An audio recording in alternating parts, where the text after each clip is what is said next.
یا رسول اللہ فاطمہ سے ناراض ہو گئے، فرمایا میری بیٹی ہو کے نقش و نگار والے پردے لگاتی ہے، میں اپنے بچے کی ہر خواہش پوری کرتا ہوں، آپ بڑی زیادتی کرتے ہیں ہر خواہش پوری کر کے، آپ کے بچے کو صبر کرنا نہیں آئے گا، اللہ آپ کو لمبی زندگی دے، اگر آپ خدا نہ خواستہ دنیا سے جائیں گے تو اس بیچارے کو تو پتہ ہی نہیں ہوگا کہ کوئی چیز نہ ملے تو صبر بھی کرنا ہے۔ آپ ظلم کر رہے ہیں یہ کہہ کے کہ میں ہر خواہش، تو کچھ خواہشیں پوری نہ کر تاکہ اسے جینا بھی آئے، اسے صبر کرنا بھی آئے، اسے ٹھہرنا بھی آئے۔ حضرت عمر رضی اللہ تعالی عنہ کا بیٹا زیادہ مال کما کے لایا تھا، تجارت پہ گیا تو فرمایا تیرے ساتھی تو تھوڑا کما کے لائے ہیں، تو کیسے زیادہ کما لایا؟ بس حضور فضل ہو گیا۔ فرمایا وہاں لوگوں کو پتہ چل گیا ہوگا تو عمر کا بیٹا ہے۔ کہ حضور ہاں یہ تو ہے۔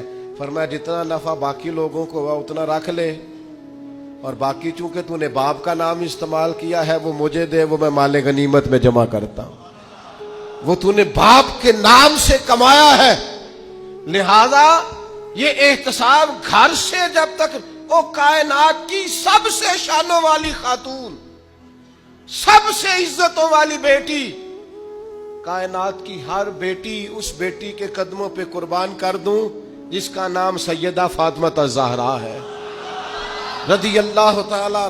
علی کے گھر کی ہے عزت، یہ علی سے سنتے ہیں، وہ نبی کے گھر کی ہے عزت، یہ نبی سے سنتے ہیں، وہ جس نے معزز کیا گھرانے کو، حسین پال کے جس نے دیا زمانے کو۔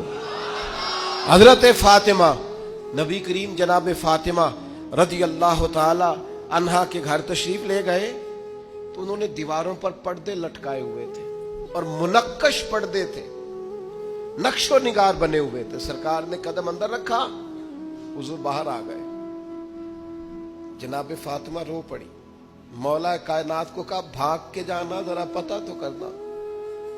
یا رسول اللہ فاطمہ سے ناراض ہو گئے، فرمایا میری بیٹی ہو کے نقش و نگار والے پردے لگاتی ہے، فرمایا میرا اور اس دنیا داری کا کیا جوڑ؟ سیدہ تیرے ہر ادا پہ مائیں قربان ہو جائیں۔ جناب فاطمہ نے فوراً پردے اتارے، اللہ کی راہ میں خیرات کر کے امت کو پیغام دیا، رنگے چمن پسند نہ پھولوں کی بو پسند، ہم کو ہے وہ پسند جسے آئے تو پسند۔ بس یا رسول اللہ جو آپ کو پسند ہے، ختم ہو گئی بات۔